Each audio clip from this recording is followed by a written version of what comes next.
छोटकी भौजी अहाँ के बहिन दिल चोरे लगिए सुनू ना छोटकी भौजी।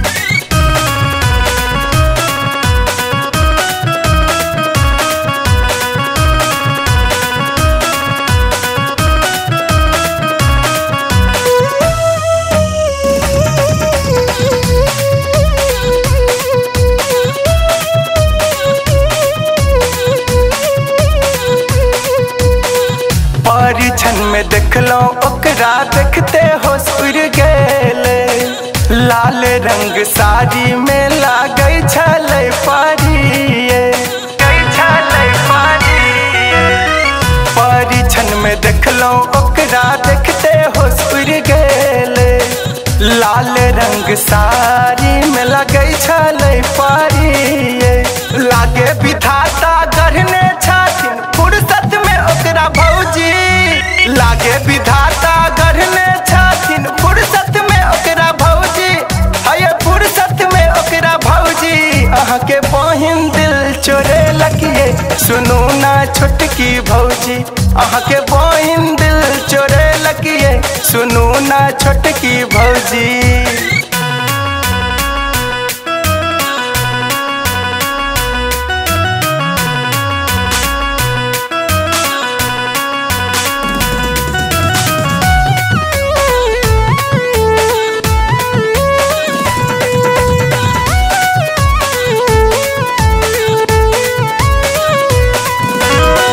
जखन हम गेलो भौजी अहाँ के नैहरिए धीरे धीरे तखन मामला भेलै पूरा सेटिए जखन हम गेलो भौजी अहाँ के नैहरिए धीरे धीरे तखन मामला भेलै पूरा सेटिए आ देखते ओकरा दिल के हमरा आराम मिल जाइए देखते ओकरा दिल के हमरा आराम मिल जाइए आराम मिल जाइए अहाँ के बहिन दिल चोरे लगिए सुनू ना छोटकी भौजी अहाँ के बहिन दिल चोरे लगिए सुनू ना छोटकी भौजी।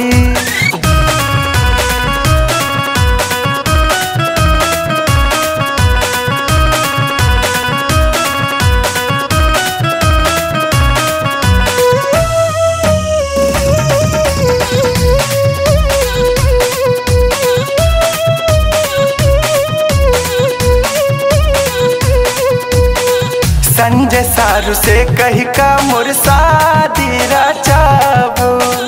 वी कुमार निहोरा कर कोनो जोगाड़ लगाबू संजय सारू से कही का मोर शादी रचाबू वी कुमार निहोरा कर कोनो जोगाड़ लगाबू आ दुनू बहिन के राज रहत मिलजुल के राज भोगा दुनू बहिन के राज रहत मिलजुल के राज भोगा मिलजुल के राज भोगा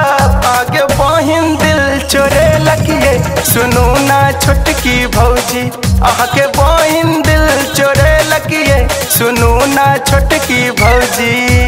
देखते अहाँ बहिन के भौजी नहीं जान की दुन भेल देखते अहाँ बहिन के भौजी नहीं जान की दुन भेल अरे नहीं जान की दुन भेल अहाँ के बहिन दिल चोरे लगिए सुनू ना छोटकी भौजी अहाँ के बहिन दिल चोरे लगिए सुनू ना छोटकी भौजी।